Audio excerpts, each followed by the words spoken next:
Alright, what's up everybody? It's your boy Keenan. Welcome to today's blog, the second blog for today. Here to talk about the Las Vegas Bowl between Boise State and Washington. It looks like Boise has a little bit of an addiction towards Sin City and Las Vegas because this is their third consecutive trip to Las Vegas in this bowl matchup. Now I'm going to start things off with Boise State. Like I said, this is the third trip to Las Vegas, and they actually had their seventh consecutive season of winning at least 10 games this year under coach Chris Peterson. He is a great coach, and I'm very shocked that he did not actually lead Boise State to a bigger school and to have bigger opportunities. But he's building up a semi-dynasty at Boise, and he's having a great career as their head coach. Now, I really like this team a lot overall for Boise State. They had a great year despite losing a lot of key players on both sides of the ball. Valuable losses like Kellen Moore on the offensive side and Shea McClellan on the defensive side. But they ended up having a great year, 10-2 overall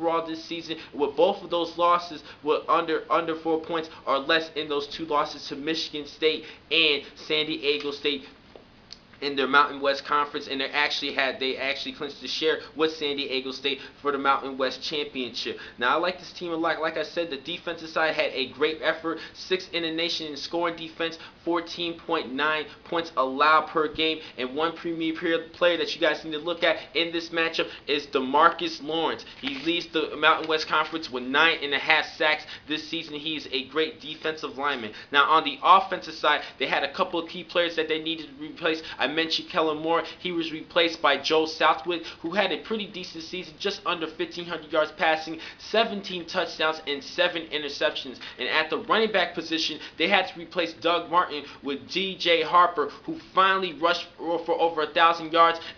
He actually had more than 4 seasons in college football. His 5th season, he had a great year, over 1,000 yards. Congrats to him, and 15 rushing touchdowns while averaging 5 yards per carry. Now, the keys for Boise State in this matchup, they're going to have a well-balanced offense against this Washington Husky team. Joe Southwick had to throw the ball a little bit effectively enough in this game against a decent secondary for Washington, and DJ Harper's going to have to pound the rock running the football. Now, heading over to Washington State, they had a 7-5 season, and I think they're improving under coach Steve Sarkisian, and I think this is still a good team overall, but they had a little bit of a disappointing year. A lot of people, including myself, had a lot of high hopes in this Husky team, particularly at the quarterback position. Keith Price, he had a great year last season, 33 touchdowns to 11 interceptions, but this season his stats dropped and he took a step back, 18 touchdowns while 11 interceptions. And the reason behind that is mainly particular is that offensive line. They have a young and beat up offensive line. They had to deal with a couple of injuries in that O-line, and that was the reason why Washington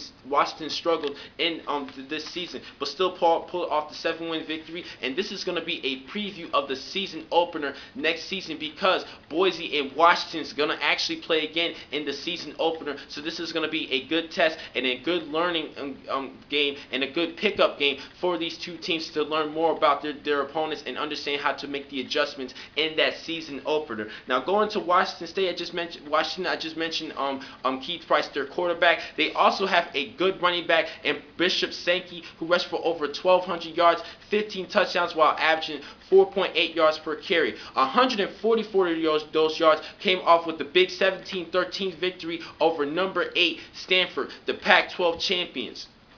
Now, on the defensive side, they improved a lot this season despite the slowdown on the offensive side. The offense actually decreased overall this season compared to that last year, but the defense improved, and I'm proud of them. They have a good secondary and a trio of great players, and Marcus Peters, their top recruitment, Shaq Thompson, and they have Justin Glenn, each of them having 3 interceptions apiece in that secondary. Also, they have 2 decent defensive linemen in Andrew Hudson and Josh Shirley. Both of them had 6.5 sacks. Now, they're going to have to be effective in stopping the run and slowing down DJ Harper in this matchup. I think that's going to be key for Washington. Just slow down a run and cause some turnovers towards Joe Southwick. Now, the winner for this matchup, I'm going to have to go with Boise State in this game because their defense has played stellar this season. Like I said, they lost to Michigan State by 4 points, and they lost to San Diego State by only 2. They actually had a chance of going undefeated and making it to a BCS